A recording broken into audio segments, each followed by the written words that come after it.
you're getting some support from across the board from many areas in the country where Republicans haven't traditionally received support. Let me give you an example. Televisa Univision revealed Latinos are rejecting the Democrats, their culture of death, their open borders, and everything you and I have discussed. In turn, they're in historic numbers supporting you. But that's led some left-wing Latinos like NPR's Maria Inaosa to claim that Hispanics who support Trump want to be, quote, white. Joe Biden said, if you don't know whether you're for me or you're for Trump, then you ain't black. What do you think about a Democrat that would rob an American of their heritage simply because that American doesn't want to vote Democrat? Well, they're probably racist to start off with. Biden's probably racist, but they're probably racist to start off with. I heard him when he made that remark a while ago, and it was a stupid remark then. And actually, it wasn't well received by black people at all. But look, we have a country, we have to get it back, we have to get control. When I was in the debate with him first, but then when I had the debate with her, it was a great debate. I thought it was a great debate, but I did have 3-on-1. I probably had 2-on-1 because they were much tougher than she was. And they said things that were like, they said, when I said crime is rampant, and David Muir, total lightweight. I don't watch him anymore. But he said, crime is down.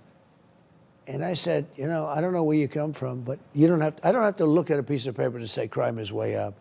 No, crime is down. The FBI reported. Oh, great. The FBI reported it. First of all, they didn't report, you know, when they were doing the crime stats, they didn't include lots of areas that were heavily crime. I think they didn't include Chicago. They didn't include areas. Los Angeles. And even then it was even or something, right? I said, no, crime is up.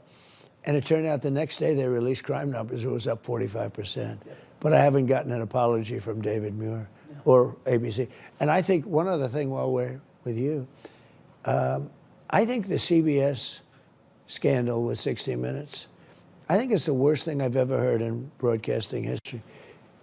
She's incompetent. She gave a ridiculous answer. Somebody over there probably spoke with, I'm sure the Democrats spoke to him. They wanted that answer removed and replaced with another answer. So they took the answer out and they put another answer in that they took from an entirely different part of her speech to make her look better. I've never heard of stuff like this before. And I think that CBS, I think that 60 Minutes should go off the air. I think it's the worst broadcast scandal I've ever heard. No, it's not journalism. They don't do journalism over. Well, it's also election interference. It also is license threatening. You know, they have a license from, that's not cable. Here they have a license from the federal government. And they pay nothing. They pay peanuts. They pay nothing. They should take that license away from CBS. They should absolutely, they violated the whole covenant of the license. They took her answer out and they put another answer in. What do you think about their pushing back? They said that that's an attack on the First Amendment, they say. Well, they always say that, you know. That has nothing to do with the First. No, they're crooked people. They're crooked. They're fake news. I learned that a long time ago. But this is more than fake. This is corrupt news. She gives an answer. It's really bad. So she'd be exposed as being even dumber than people think she is, right?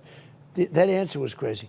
They take another answer from another part of the report and didn't use the question, and they put it there, they put it in, and they got caught. That's election interference. It's fraud. It's not fair to me, you know, because they didn't do that to me. I tell you what 60 Minutes would do to me all the time. They'd shorten my answer. I'd give an answer, but all different important parts. ABC, during your debate, they didn't ask one question about the assassination attempt, the attempt on your life. They didn't, actually. What was going through your mind? You tried to talk about it, and they interrupted you, said, oh, sorry, out of time. What was going through your mind when they did that to you, number one? And number two, what ABC has been doing, CBS has been doing, and a lot of the left-wing broadcasters have been doing, what do you think of the state of journalism in the United States with these left-wingers in charge? Well, first of all, I didn't want to bring up assassination, but now that you mention it, and other people have mentioned it, probably should have been brought up. It's a big thing. It's a big thing. They play it down as much as possible. You know, it's a heavy It's a heavy deal, assassination. And I asked, why did they open up the apps? You know, they have 3 apps. The first one had 3 apps, and the second one, I think, had 6 phones. That's a little unusual. And why haven't they been opened up? Why haven't they opened up? They opened them up for J6. Why haven't they opened up the phones? And I think a couple of the apps, or you had the 2. One had 3 apps. The other one had, I believe, 6 cell phones. Why haven't they opened them up? And some were foreign oriented, and they haven't been able to open them up. So why? They opened them up on J6, I think, pretty much, right? They had no problem doing that. So, look, we have a very corrupt country, and we're going to straighten it out. The radical left, what they've done to our country is incredible. What Biden has done, and now I say Kamala, and she, on the border, it's her. She was border czar. She was put in charge of the border. She never went there. She went to one location that doesn't count because it was like you'd go there to have dinner with your family, okay? She never went to the border. What they've done to our country with Afghanistan, with inflation, with October 7th, they would have never happened if I was president. Today, Boris Johnson came out, and he made a strong statement. He said, and he was right there, he said, he knows all the players very well. If Trump were president, Ukraine would have never been attacked by Russia, which is true. I've said that many times. They would have never attacked. And I got along well with Putin. He would have never attacked. Think of all those dead people. They're dead. All those cities are destroyed. I mean, they just, you know, it's a demolition site. The whole place is like a demolition site. Those beautiful towers of gold, you know, they're laying on their sides smashed. All of that stuff would have never happened. Afghanistan would have never happened. We were getting out, but we were getting out with strength and with dignity. And we don't take the military out first, you take the military out last. They took the military, and they should have used Bagram to get out, not this little local airport. But importantly, you know who owns Bagram right now? You know who took it over? China. And the reason we should have stayed at Bagram was because it's an hour away from where China makes its nuclear weapons. Here's the sad part. We had a situation where many years ago we spent billions and billions building the longest runways, the strongest runways, thick. Can land anything on those runways, right? It's very hard to do and very expensive. We just gave it to China. And we gave billions of dollars worth of military equipment, and we lost 13 great people. And we had many obliterated, too. Nobody and we ever left talks. thousands of vetted Afghan allies and American citizens behind. That's right. We left Did Americans the Democrats. and Afghans behind. Yeah. Let's turn to the economy, because you brought it up a couple of times. Americans are grateful. You want to cut taxes on tips, on car interest, Social Security, et cetera.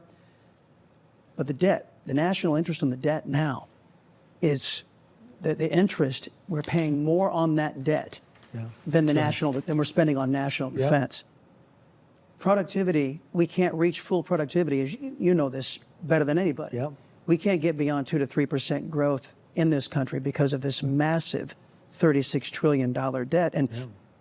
And you can't grow your way out of $36 trillion of debt. So with you proposing these tax cuts, are you acknowledging that we don't have an under-taxation problem? We have a government overspending problem. No, we have a government incompetence problem. We're going to bring companies back through a system of tariffs, taxes, and protection of the companies that come in so that they can't be pillaged.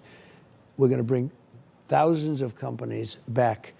We allowed them to be stolen from us. They went to Mexico, they went to China. By the way, Mexico's a big threat. Do you know, I've been talking about China building big car companies in Mexico, right? Do you know what I found out yesterday? Because I was in Detroit at the Economic Forum, and I talked about cars. We're going to bring car manufacturing back. But I have a friend who builds plants, and he's building big ones in Mexico. And I saw him the other day, and I've been talking about this for a year because it's horrible. Do you know what happened when they saw that I was bringing up the subject. They stopped building the plants. How about that?